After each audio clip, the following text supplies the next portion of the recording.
बिस्मिल्लाहिर्रहमानिर्रहीम। अस्सलाम वालेकुम जी। दुआ है अल्लाह ताला आपको खुश रखे, बाद रखे, आमीन।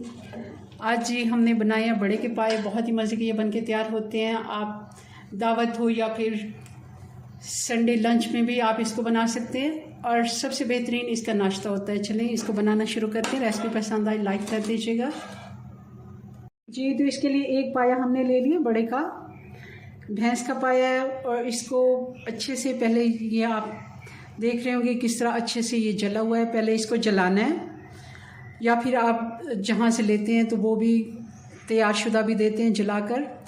तो ये पहले से ही तैयार हुआ था। मैं कई दफ़ा घर पे भी तैयार करती हूँ इसको जला के। इसके अलग प्रोसेस होता है, वो फिर आपको किसी और वीडियो में मैं बताऊँगी। और इसको अच्छे से धो लेना है। सिरके वाले पानी से मैंने इसको धोया। सिरका नहीं है तो लीमू अच्छे से ऊपर निचोड़ के आप इसको छोड़ दें 10 मिनट के लिए, फिर उसके बाद धोएं, कोई स्मेल नहीं आएगी। चलें अब इसके लिए हम प्रेशर कुकर ले लेते हैं, क्योंकि प्रेशर कुकर अगर आप इस्तेमाल करेंगे तो ज़रा जल्दी ये गल जाएगा, वरना इसका प्रोसेस काफ़ी लंबा होता है।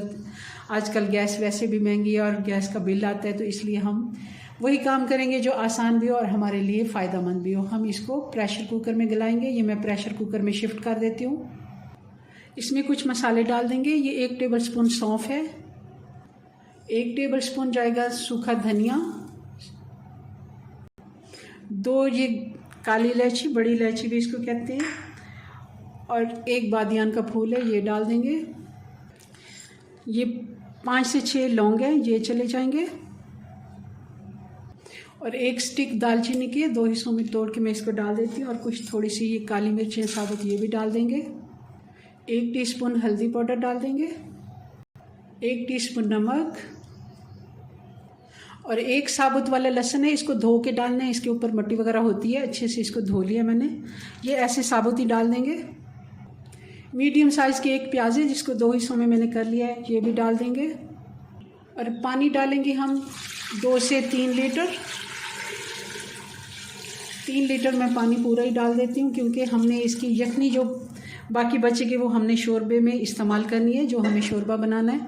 इसको मैं ढक देती हूँ और इसको प्रेशर आने देते हैं। और प्रेशर आने के बाद हमने स्लो हीट पे इसको छोड़ देना है तकरीबन 1 घंटे के लिए। उसके बाद मैं आपको चेक करवाऊँगी इसका अगला प्रोसेस क्या है, वो बताते हैं आपको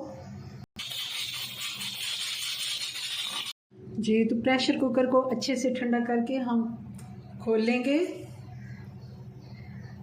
और आपको मैं चेक करा देती हूँ। गोश्त इसका इतना गल गया, क्योंकि 1 घंटे से भी मैंने थोड़ा सा ज़्यादा ही टाइम दिया है इसको। ये देखिए मैं आपको चेक करवाती हूँ किस तरह ये गोश्त बिल्कुल नरम हो गया है।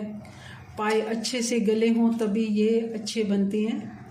ये देखें बिल्कुल ये इस तरह। और जब तक ये अच्छे गले हुए ना होंगे, ये देखें अब मैं इनका आपको दिखाती हूँ। इनके ऊपर एक रोगन सा आ जाता है, ये आपको नज़र आ रहा होगा साइडों से भी। जैसे घी हमने इसमें डाला है, हमने कोई घी या ऑयल नहीं डाला था, मगर ये इसके अंदर इतनी जो चिकनाई होती है वो बाहर निकल आती है, और उससे ये अच्छे पके हुए होंगे तभी निकलती है। ऐसे नहीं कि हमने थोड़े से सख्त अगर छोड़ देंगे वो खाने में भी मज़ा नहीं आता। चलें जी इनको साइड पे करते हैं। ये हम छान लेंगे यखनी, ये हम शोरबे में इस्तेमाल करेंगे। और गोश्त को भी हम साइड पे अभी रख लेते हैं, मिसाला बनाते हैं इसका। अब कढ़ाई हमने रख ली है चूल्हे पे, और आधा कप मैं इसमें घी का डालूंगी। घी गर्म होने देते हैं। घी गर्म हो गया, अब इसमें डाल देंगे ये प्याज का पेस्ट है।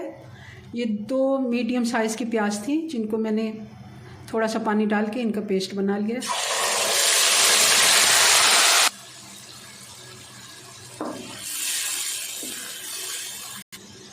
अच्छे से इसकी भुनाई कर लेंगे। इसका पानी जो है ये सारा खुश्क हो जाएगा।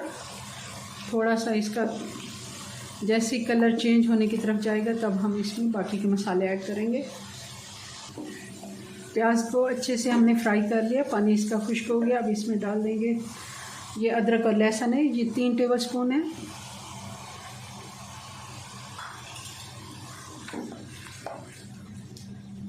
अदरक लहसुन भी प्याज के साथ अच्छे से हमने फ्राई कर लिया। बहुत ही अच्छी खुशबू आ रही है इसकी।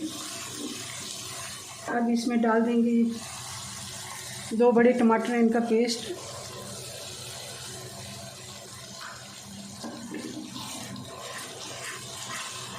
और साथ ही इसमें डाल देंगे मसाले। ये 2 टीस्पून धनिया पाउडर, 1 टीस्पून हल्दी, 1 टीस्पून नमक। नमक हमने पहले डाला है इसलिए हम कम डालेंगे।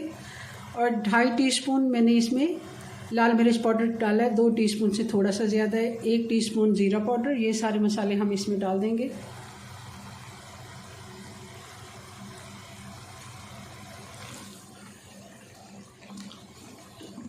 मसाला हमारा अच्छे से फ्राई हो गया। अब इसमें डाल देंगे ये 3 से 4 टेबलस्पून दही है, अच्छे से फेंट के इसको डालना ताकि इसकी कोई दाना वगैरह ना बने। और हल्की आंच करके तभी हमने इसको डालना है, क्योंकि ज़्यादा तेज़ आंच पे अगर दही डालें तो वो दही फटने का डर होता है। अब इसमें गोश्त डाल के इसको भी थोड़ा सा हम भून लेते हैं। ज़्यादा इसको भुनाई करने की ज़रूरत नहीं है क्योंकि ये अच्छे से गल चुका है। 2 से 3 मिनट हम इसकी मसाले के साथ भुनाई कर लेते हैं ताकि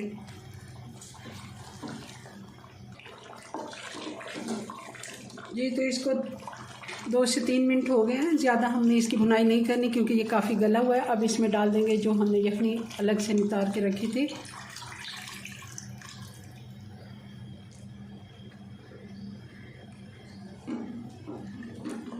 मैंने यखनी में थोड़ा सा पानी डाल दिया था जितना मुझे शोरबा चाहिए था। अब इसको मैं 20 मिनट के लिए फिर से पकने के लिए छोड़ दूंगी ताकि अच्छे से इसका टेस्ट मसालों का पायों के साथ मिक्स हो जाए। ढक्कन लगा देते हैं जी। तो इसको 15 से 20 मिनट हो गए हैं। आप चाहें तो थोड़ा और शोरबा इसका गाढ़ा कर सकते हैं, मगर मुझे इस तरह पसंद है। थोड़ा सा हम इसको पतला ही रखेंगे क्योंकि इसका शोरबा ज़्यादा मज़े का होता है। चलें जी, अब मैं चूल्हा बंद कर देती हूँ। 1 टीस्पून काली मिर्च डाल देंगे फ्रेश कुटी हुई, और 1 टीस्पून गरम मसाला डाल देंगे। मिक्स करेंगे और इसको करते हैं डिश आउट। बिस्मिल्लाहिर्रहमानिर्रहीम जी। तो पाए हमारे बनके तैयार हो गए। आप इसको रोगनी रोटी या फिर नान के साथ सर्व करें, बहुत ही मज़ा आता है इसके खाने का। चलें जी, अपनी दुआ में याद रखें। मिलते हैं नेक्स्ट वीडियो में नई रेसिपी के साथ। तब तक के लिए अल्लाह हाफिज़।